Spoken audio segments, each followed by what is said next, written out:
Hello everybody, welcome to the chemistry lecture. I am Miss Celeste Pereira and let's start with an introduction to organic chemistry. So let's see what is organic chemistry and what all are included in organic chemistry. What is organic chemistry? Organic chemistry is the chemistry of compounds that contain carbon atom. So mainly carbon atom is present. Okay, carbon atom is the main element which is present in the organic compounds. Okay, for example, food, which contain all organic compounds like proteins, carbohydrates. Okay, so the food which we consume, जो भी food हम खाते हैं उसमें proteins होते हैं, carbohydrates होते हैं, vitamins होते हैं. So when you look around the structure of those things, okay, उसमें क्या होता है organic वो structure में carbon atoms are present. Okay, so plants, flowers from which the organic matter could be extracted, medicines, plastics, various materials used all contain organic compounds. So organic compound जो है वो हर जगह present है. चाहे आप plants and flowers में से कुछ extract करते, कोई भी compound extract करते तो उसमें भी organic chemistry है. कोई भी medicines आप लेते हो, कोई भी plastics जो बनता है या any of the materials used, all of this contains organic compounds. Organic compound literally creates itself as it grows. That means day by day new and new molecules, new and new compounds are being created or invented. Okay, so this organic chemistry जो है वो day by day grow हो रहा है because the researchers, the scientists वो लोग क्या करते हैं, नए नए drugs find out करते हैं, ठीक है, to cure the different diseases.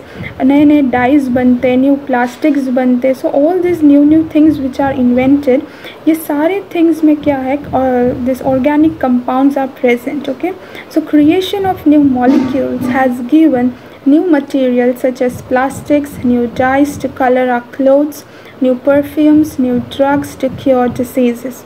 So look at the example like amoxicillin को देखो, पैरासीटामोल है, उसके स्ट्रक्चर्स को देखिए, डाइज है, different dyes are present, perfume. So all of the structures देखिए, हर जगह organic chemistry is present. What are the common features of this organic compounds?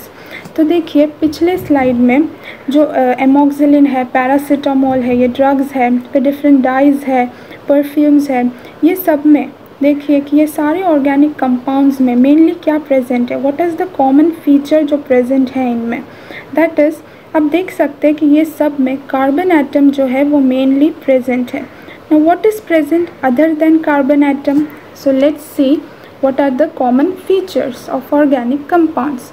So all the organic compound, they contain carbon atom and hydrogen atom. Yes, definitely carbon atom भी present है and hydrogen atom is also present.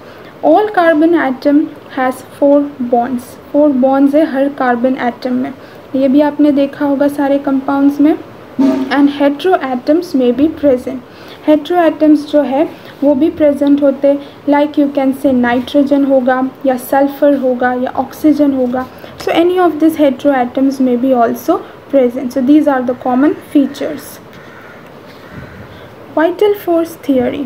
तो क्या है ये theory कि बर्ज़िलियस करके एक scientist था इन ओल्डन टाइम्स, उसने ऐसा बोला कि ऑर्गेनिक कंपाउंड जो है वो सिर्फ प्रोड्यूस होते हैं ओनली बाय लिविंग ऑर्गेनिज्म से under the influence of vital force. तो ये मेन है वाइटल फोर्स, यानी लिविंग ऑर्गेनिज्म के अंदर एक वाइटल फोर्स करके है जिससे वो प्रोड्यूस करते हैं ऑर्गेनिक कंपाउंड्स.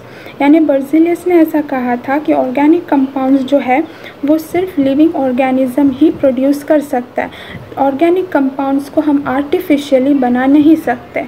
ठीक है, this myth continued till Wohler converted inorganic compounds ammonium cyanate into urea without any living organism. Okay, तो ये जो बर्ज़िलियस ने जो कहा वो काफ़ी टाइम तक चलता रहा उसका ये कहना, टिल वोहलर नाम का एक साइंटिस्ट, उसने क्या किया, सबसे पहला एक inorganic compound that is ammonium cyanate को उसने कन्वर्ट किया यूरिया में. Okay, without any living organism, यानी उसने आर्टिफिशियली ही उसने बनाया, एक न्यू कंपाउंड का उसने डिस्कवरी किया, ठीक है। तो इससे क्या पता चला कि नहीं, लिविंग ऑर्गेनिज्म जो है वो ऑर्गेनिक कंपाउंड्स जो है वो सिर्फ लिविंग ऑर्गेनिज्म ही नहीं बना सकते, बाकी हम आर्टिफिशियली भी ऑर्गेनिक कंपाउंड्स को प्रोड्यूस कर सकते हैं। Okay, so Wohler's discovery in 1828 is considered the starting point of modern organic chemical industry. Catenation. So what is catenation? Catenation is the self-linking property of an element. This is the main thing. It is the self-linking property. That means, देखिए, one carbon atom is attached to other carbon atom, then it is attached to the third carbon atom, then attached to fourth carbon atom. In this way all the carbon atoms are attached with one another. तो इसमें जो attachment है that is the cell linking, उसको हम कहते हैं linking property, यानी कि ये carbon atoms जुड़े हुए हैं एक दूसरे के साथ, they are linked with each other. So catenation मतलब क्या? That is the self linking property of an element. मतलब सिर्फ कार्बन एटम ही नहीं कैटिनेशन दिखाता, कोई भी अब स्ट्रक्चर्स देखो, कोई भी एलिमेंट्स देखो, हर एक एलिमेंट्स में क्या है, they have some linking property. Okay, so catenation is what? It is the self linking property of an element. Okay, so very long structures of atoms can be formed. Okay, ये catenation से क्या होता है, long chain structures form होते हैं हर compound के। तो straight chain can be formed, branched chain can be formed. Okay, any of this can be formed. Now let's see the definition of organic chemistry. Organic chemistry is defined as the study of structure, properties, composition, reactions and preparation of carbon containing compounds. Okay, organic chemistry क्या है, जिसमें हम क्या study करते हैं, तो जो भी ऑर्गेनिक कंपाउंड्स होंगे उसके बारे में, उसका स्ट्रक्चर को स्टडी करते हैं, उसके प्रॉपर्टीज़ स्टडी करते हैं। प्रॉपर्टीज़ में भी हम फिज़िकल प्रॉपर्टीज़ हो या केमिकल प्रॉपर्टीज़ ये स्टडी करते हैं। कॉम्पोजिशन स्टडी करते हैं, उसके रिएक्शंस, उसके प्रिपरेशन, सिंथेसिस, ये सब हम स्टडी करते हैं, ठीक है, कार्बन कंटेनिंग कंपाउंड्स के बारे में। So that is organic chemistry. This definition includes chemicals extracted from living things but also man-made polymers like plastics. यानी जो केमिकल्स है वो लिविंग थिंग्स में से भी, हम लिविंग थिंग्स से भी एक्सट्रैक्ट होता है, एज वेल एज हम क्या करते हैं, वो आर्टिफिशियली वो केमिकल्स प्रिपेयर भी होता है। तो हर जगह, everywhere organic chemistry is present. The most important element of organic chemistry is carbon. Carbon has 4 valence electron, which means it can have 4 bonds. Okay, look at the structure below. The carbon, in the first structure, carbon attached with 4 single bonds. In the second structure, the carbon is attached with 2 single bond but 1 double bond. In all together it has total 4 bonds. So carbon has 4 valence electron, that means it has 4 bonds. Look at the third structure. Carbon is attached with 1 single bond and 1 triple bond. In all total you count there is 4 bond.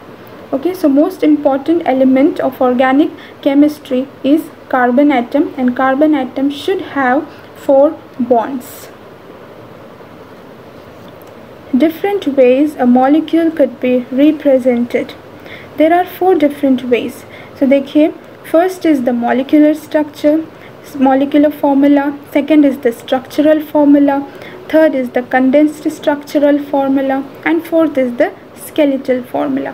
ये सब different ways है जिससे एक molecule को हम represent कर सकते हैं. So let's see what are these different ways. First is the molecular formula, that is C3H8. Okay, second is the structural formula.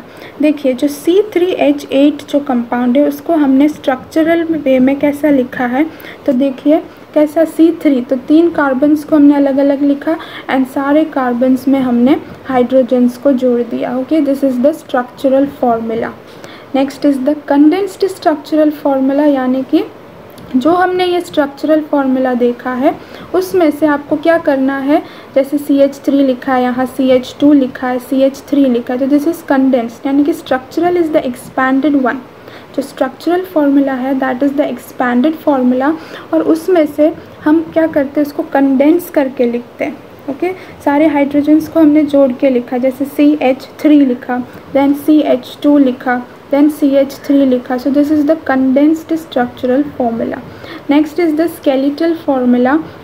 देखिए skeletal में हम क्या करते हैं, उसमें हमें लाइंस ड्रॉ करना है. कैसे ड्रॉ करेंगे, दैट इज़ कितने कार्बन एटम है, देखिए there is 3 carbon atoms present, तो वो तीनों कार्बन एटम प्रेजेंट है, तो आपको लाइन जोड़ना है. हर एक पॉइंट पे there is carbon atom present, in every point you will find carbon atom is present.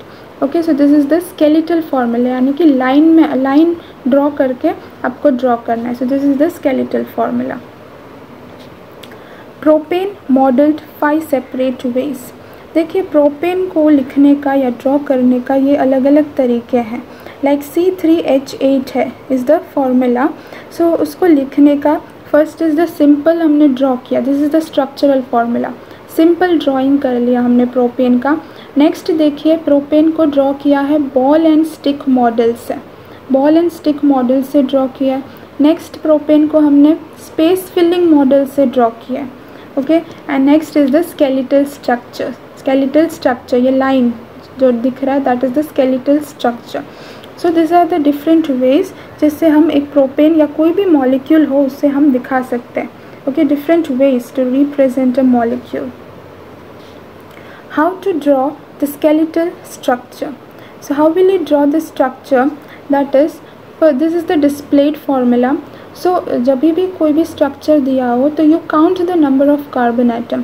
जैसे ये formula में देखिए counting दिया है, carbon 1, this is carbon 2, carbon 3, carbon 4, carbon 5, carbon 6.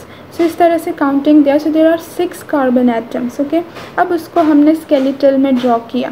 तो स्केलेटल में क्या है, इस तरह से लाइन जो है दिख रहा है, लाइन जिगजैग लाइन, तो जिगजैग लाइन ड्रॉ कीजिए. And after you draw the zigzag line हर एक पॉइंट में कार्बन एटम को प्लेस कीजिए.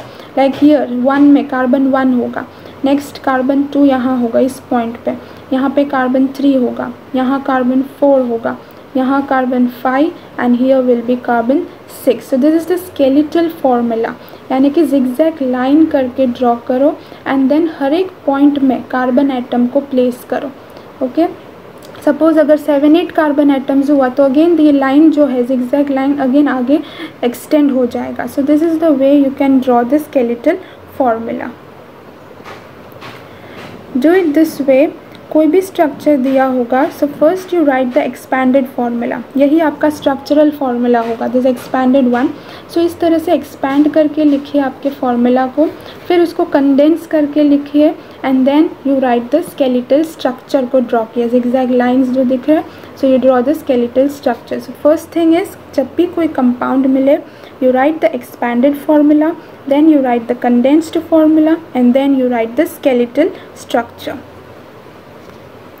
These are few examples. Have a look at these examples like ethene, propene, 1-butene, 1-pentene, and look at the molecular formula how you write, and look at the structural formula as well as the condensed formula.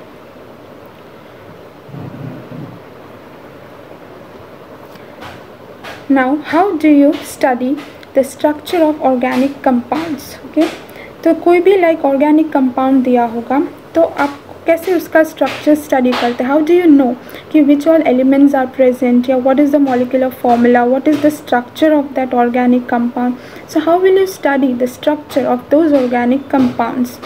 Okay, so using various spectroscopic techniques. So ये सारे techniques हैं like UV spectroscopy है, IR है, mass spectroscopy है, NMR spectra है. So ये सब spectroscopic techniques है जिससे आप स्टडी कर सकते हैं कि कोई भी अननोन ऑर्गेनिक कंपाउंड दिया होगा एंड बोला होगा कि just find out the structure of this compound, just tell what is the molecular formula और what is the mass of this compound.